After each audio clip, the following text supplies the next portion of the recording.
What's up, YouTube, and welcome back to another video. And today we are talking about how to drive the 2023 Toyota Supra GR 3.0. That's right, inline six, BMW Supra, whatever you want to call it. All right, so this is not my first how to drive video, but I like to do these type of videos for my channel. I've got some really viral videos that I've done for how to drive my Ferrari F8, how to drive my Lamborghini Huracan Evo, how to drive my Lamborghini Aventador SV. So this is not an exotic, but we do have it looking kind of good, I will admit. So I like to do these how to drive videos to kind of share my experience of what it's like to own some of these fun cars. And the thing about the Toyota Supra 3.0 is that this car is super underrated from a power perspective, from a fun factor perspective, and just I call it a semi-exotic. You don't see a whole lot of them, but it's a really, really fun car to drive. That's why I bought one after owning, a lot of exotics and still have some exotics. I wanted to get one of these. I just picked up a 2024. How to drive the 2024 is pretty much the same. So yeah, this will apply to all of the new Toyota Supras that have come out, how to drive. All right, so what I like to do is start with the exterior and how to operate the car. You're getting ready to drive it, how you're gonna fill up the gas tank, that kind of thing. So let's go ahead and get started. All right, so first thing, here is the key. One thing you'll notice is it looks exactly like a BMW key, except for it has a Toyota logo on it, which is pretty much the theme with this car. So operating the vehicle with the key, there's the panic button right there. We're not going to hit that and wake up my neighbors. You got the trunk unlock. You hold that down, it'll pop the trunk. You've got the door lock. You got the door unlock. All right, so we just popped the trunk. Let me show you the trunk. To open it, the interesting thing is that there's no trunk release on the exterior of the car, nothing. And when it pops, there's really no clear place to lift the trunk. You just kind of stick your finger in this crack and lift it up. All right, trunk space. You probably can fit one small human in the trunk in case you have to in an emergency. And if you're that human that gets stuck in the trunk, this is how you get out. Thank me later. Oh yeah, closing the trunk, there's these two little handles right here, one on the left, one on the right. Simple as that, closing the trunk. This car has an aftermarket exhaust on it from AWE, so your tips on a stock car are going to be silver. This is a little bit louder, sounds a little bit better on the inside. Filling up the gas tank, it is on the passenger side. All you got to do, push it, and it'll pop open like that. Turn this over here, stick it right there, and that's how you keep it from scratching your car or whatever if it falls. All right, so that's how you fill up the gas tank. Close that. Now to close it, just push that in one time, it'll stay shut. Now when the car is locked, you get that one beep right there. You're not gonna be able to open that. When it's unlocked, two beeps like that. Now this car has 19s in the front, 20s in the rear. It's a nice little setup for a Supra in case you're wondering. Of course, you want to check your tire pressure and everything, which you can do on the inside of the car before you run because you don't want to run on any flat tires. What else do you need to know about the exterior of the car? They are very low to the ground, especially if you have aftermarket suspension put on the car. This car does have aftermarket suspension, super low. It scrapes coming in and out of the driveway. But the good news is you can get these kind of lips and, ground effects and stuff off of eBay for $100 or less. So not too expensive. All right, let's show you how to get to the engine. Oh, the one thing, opening the door, if you don't have the key in your hand, but it's in your pocket, you can use these little divots. You press it one time, it locks It locks the door. Put your hand in there and it'll unlock as long as you got the key in your pocket. All right, opening the hood, pull this twice just like any other BMW. That'll unlock it or release it. You got the BMW sounds, I know. Everybody knows, everybody knows. All right, that's how you open the trunk. It has the little gas struts to keep the trunk open, which is nice, so you don't have to put a prop up or anything like that. But this is your engine bay. This one's looking pretty clean. This one has an aftermarket intake on it and charge pipe, stuff like that. The car runs real strong, actually. But anyway, that's how you get to your engine in case you're trying to check something out, add some coolant or some oil. Ooh, that's hot. Ooh, wait, burn my hand. All right, let's get inside and look at how to operate the car from the inside. All right, on the door, you've got your window up and down switches. You got your fold the mirror in button for your adjustments, left or right mirror, and then you can adjust the mirror with those buttons there. Got your stereo system, lock and unlock, these buttons here. Of course, the door pull to open the door. Speakers, a little storage space over here on the side.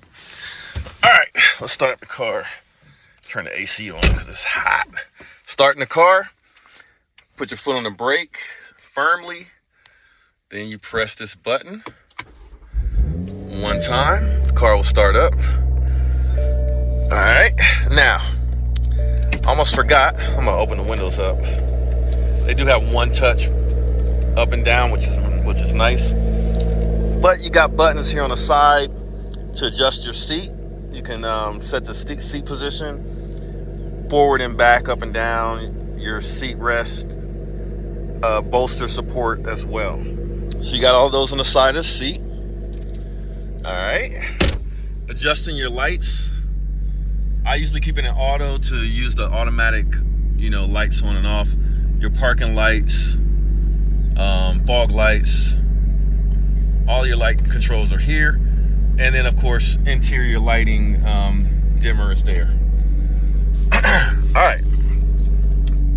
In your dash, you got your fuel on the left. Fuel, mile per hour, and the speed limit in the zone that you're in. Your tachometer, of course. Your status, so if I open the door, you see the status pops up. That area right there is for the status. Close the door, the status goes away. You got your trip. You can change this by pressing the stalk over here, the top button on the stalk. You can change what you see at the bottom there. So I usually just keep it on the first one, which is the trip odometer and the total odometer of the car. This car only has 2,800 miles on it. All right, your controls on the steering wheel. Your cruise control settings are here on the left. Pretty standard. This has adaptive cruise control, which is nice. On the right, is a little bit more tricky. You've got your volume buttons, your mode for the mode of the stereo or whatever, or what you're listening to.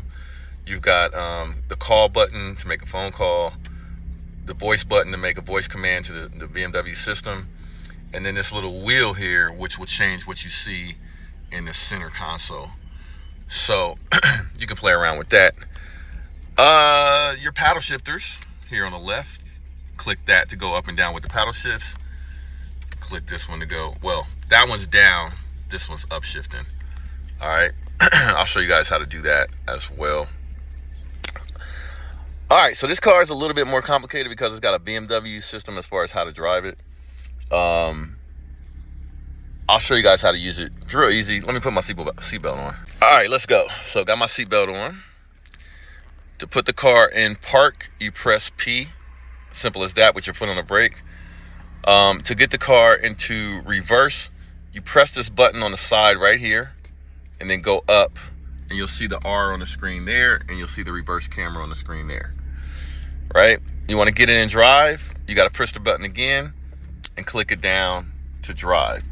These are the instructions. Reverse to the top. One time down is neutral without pressing the button. Then you press the button to get it down in the drive, and you can click it over to do manual shifting with the paddle shifters. We're gonna put it in automatic to start out. Of course, this is your AC here. I probably need to turn that on because it's hot, bro. These are your presets you can set here, track up and down, volume on the music and stuff. This does have CarPlay, so I got my CarPlay right there. You can just pair that up. It's wireless. Got a little phone holder and charger right there. USB. Emergency brake. Pull it up to put the emergency brake on. Push it down with your foot on the brake to turn it off. Very important is you can turn off that auto stop system, and it'll say off in the dash there, right? But here's the most important button if you want to have fun driving this car. That's clicking that into sport mode. All right, I got mine set up to have sport plus and individual, and most people just have sport, individual, or normal mode. But I got like Beamer coating on this car, so. All right, so we're in sport mode, so you'll be able to hear the exhaust a little bit more. You can turn traction control off if you want to. I don't recommend it, but this car is not too scary, so you can turn that off if you want to. You can turn your safety blind spot monitoring system on and off with this last button here. And then to control your MMI system, you can use this wheel here to move around if you don't want to use the touchscreen, but it does have a touchscreen as well. All right, let's drive this thing. So. All right, listen to that sound. That's one of the things I love about this car is how it sounds. It sounds like a good old sports car. You know what I mean?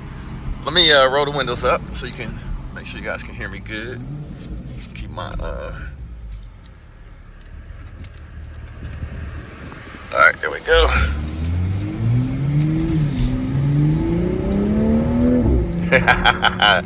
Yeah, that sound is everything. But once you're going in this car, it's really easy to drive. Got it in drive mode. I'm going to show you, how if you want to use the paddle shifters. If you leave it in automatic mode, those downshifts are pretty nasty. All right, here we go.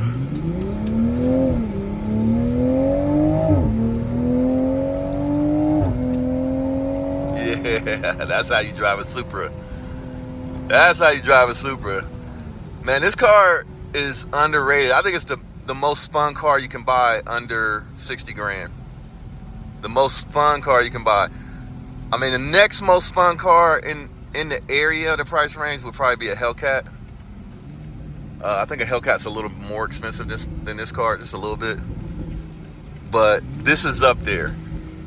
It's not as tail happy as a Hellcat, but man, it's fun. It's fun, man. It's different. It's you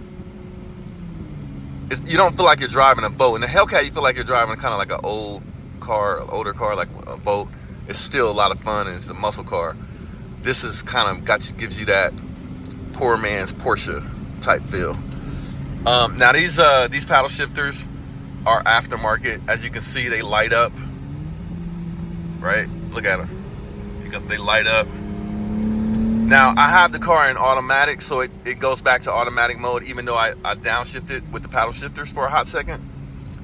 So you can do that if you need to pass somebody and you want to control the downshift.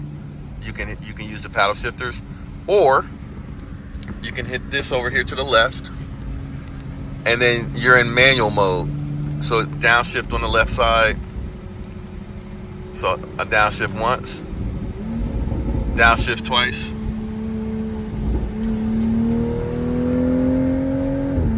Then upshift on the right hand side right there.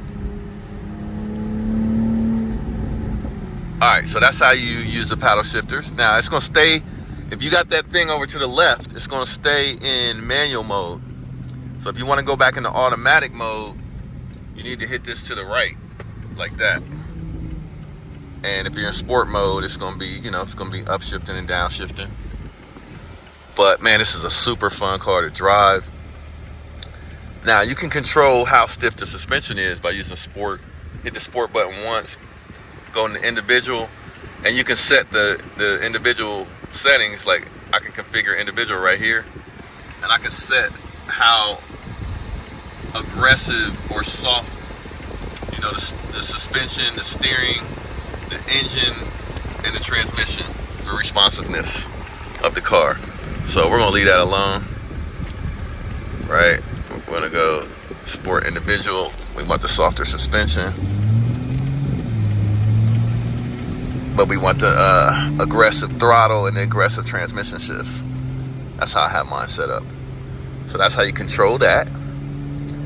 This car does have navigation. My new Supra doesn't have navigation. I'm gonna see if I can get that turned on though. When you buy the premium, so this is a premium. The premium has a heads-up display. I don't know if you guys can see it.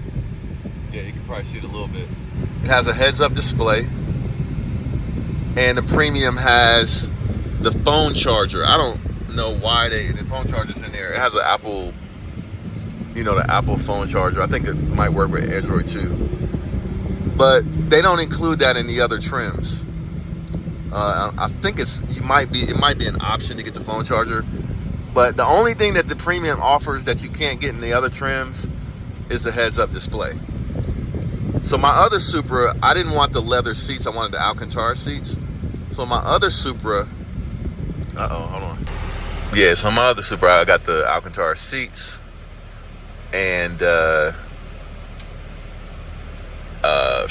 just about everything else except for the heads-up display and the phone charger. But I wanted those Alcantara seats. So this is my older Supra, 2023. The new one I got is 2024. Get ready to mod it. I'm taking it to the shop now to remove the parts that I want off of this one to put on my new one. So yeah, stay tuned. All right, I forgot to mention, you can also shift. If you put the car in a manual mode, I'll try to show this to you. Put it over to the left in the manual mode. You can also shift up for downshift, and then tap it down for upshift. So if you want to feel like you're kind of like in a manual and use your left hand to drive on the steering wheel and your right hand to shift, rather than use the paddle shifters with both hands, you can do that. I like that. I think all sporty cars should have that option. I'm super upset with Audi and even Porsche for removing that option from their vehicles. Complete blunder. They remove functionality by putting those little knobby shifters down there where you can't manually shift if you want to with your right hand. I hate that. So yeah, Audi and Porsche, Volkswagen Group, you guys need to get that together, because BMW, they still let you do it. And apparently Toyota. Now there's a few other little things that you can do to control the car. These little buttons here are your home link garage door opener buttons. You got an SOS button here to call BMW in case you crash. You got your light buttons to turn on the interior lights of the car. You got your mirrors you can open up right there. Hopefully you don't want to use that while you're driving. All right, so we're getting ready to get on the freeway. We might have to do a little pull here. Wow, that truck did some wild stuff. Yeah, I know I didn't use my blinker right there, but I'm a BMW driver. What can you say? All right, I'm going to show you a nice feature of this car that I really like, and that is the adaptive cruise control. So the way you work it is there's a button right here. I don't know if you guys can see that right there. You press that one time, it turns on the cruise control. It has automatic lane keep, but I don't like to use that. I don't trust it. Now, you press that first button, it turns on the cruise control, right? Now, if you want to control the distance, there's these two buttons, one at the top, one at the bottom. The bottom one shortens the distance, and you can see it in your heads-up display, and you can see it in your dash. It shortens the distance between you and the car in front of you. So it's trying to keep distance between this truck in front of me. Now, there's nothing in front of me, it'll go ahead and speed up to the speed that I have it set to. Now, to set the speed, use this little button here. You can click it up, or you can click it down to lower your set speed. Now see how the car just got in front of me right there? It automatically puts the brakes on and slows down. I'm gonna get over to this lane over here because people don't know how to drive. I mean, they aggressively got over here. Learn how to drive, man. All right, so adaptive cruise control is a must, I think, if you're gonna get any modern car. Really good on road trips. All right, so when you pull up and you're ready to stop the car, put it in park, you just put your foot on the brake and press that P button. It'll say P in there. You'll let your foot off the brake. If you want to put the emergency brake on, you can pull that up. Totally up to you, depending on if you're on an incline or a decline or an incline, like on a hill, then I recommend you put the parking brake on. What else?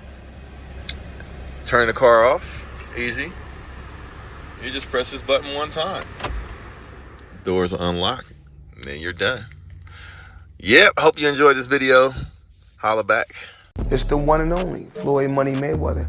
I'm here to tell you guys to go to Wheel Motivation. The exotic cars is crazy. I've been watching this show for a little while now, and it's growing. But we need everybody else to subscribe to Wheel Motivation and support Will. I'm supporting them. You do the same.